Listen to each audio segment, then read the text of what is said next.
वालेकुम। आज हम मैथमेटिक्स में एक्सरसाइज 1.1 उसका ऑब्जेक्ट नंबर 6 करेंगे। इसमें find two rational number between, उसका पहला नंबर है 1/3 एंड 1/4। हमें रेशनल नंबर फाइंड करने इन दोनों के बीच में 1/3 और 1/4।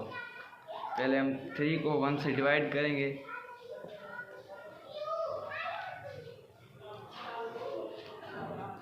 थ्री की टेबल 1 पर नहीं लग रही है तो यहाँ पे 0 पॉइंट देंगे और यहाँ पे 0।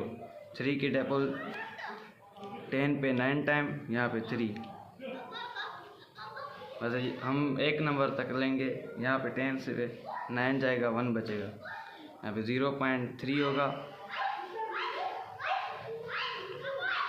1/4 है, 1 को हम 4 से डिवाइड करेंगे। अब 4 की टेबल 1 पे नहीं लग रही है तो यहाँ पे 0 पॉइंट देंगे, यहाँ पे भी 0। 4 की टेबल 10 पर 2 टाइम, यहाँ पे 8। 10 से 8 जाएगा 2, यहाँ पे पॉइंट है तो 0 देंगे। 4 की टेबल 20 पे 5 टाइम, यहाँ पे 0.3 है, यहाँ पे 0.25। अब इन दोनों के बीच में दो रेशनल नंबर फाइंड करने हैं। यहाँ पे 0.3 से बड़ा है क्योंकि यहाँ पे शुरू में जो नंबर है 3 है, यहाँ पे 2 है।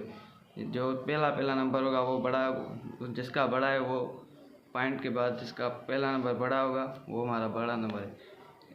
यहाँ पे इसके बीच में एक अगर 0.26, ये इन दोनों के बीच में, यहाँ पे हम 0 देना चाहें तो दे सकते हैं।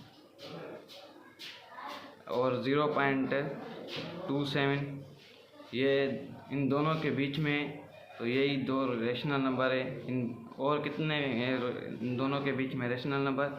हमको 2 फाइंड करने हैं तो हमने ये 2 लिखे हैं। ये इनका आंसर है।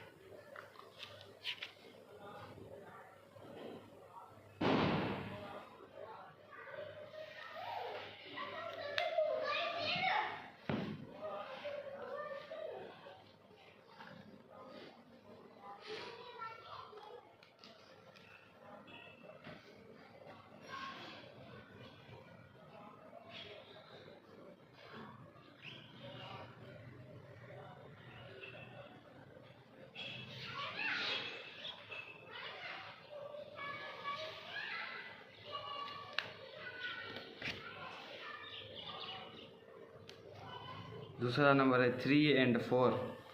3 और 4 के बीच में 2 रेशनल नंबर फाइंड करने हैं। इन दोनों के बीच में कितना ही रेशनल नंबर है, पर हमें सिर्फ 2 रेशनल नंबर फाइंड करने हैं। 3 के बाद आएगा 3.1। ये जो इन दोनों के बीच में 3.2, ये भी इनके बीच में। और कितने नंबर हैं हम इनसे कोई भी ले सकते हैं, तो यहाँ पे हमने ये 2 लें, 3.1 एंड 3.2। ये इसका आंसर है।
तीसरा नंबर है 3/5 एंड 4/5। इन दोनों के बीच में हमें 2 रेशनल नंबर फाइंड करना है। पहले जो ये फ्रैक्शन के फॉर्म में, इनको हम डेसिमल के फॉर्म में लिखेंगे। तो ये 3/5 होगा 0.60, और 4/5 इसको डेसिमल फॉर्म में लिखेंगे तो होगा 0.80। अब इन दोनों के बीच में हमें टू रेशनल नंबर फाइंड करना है।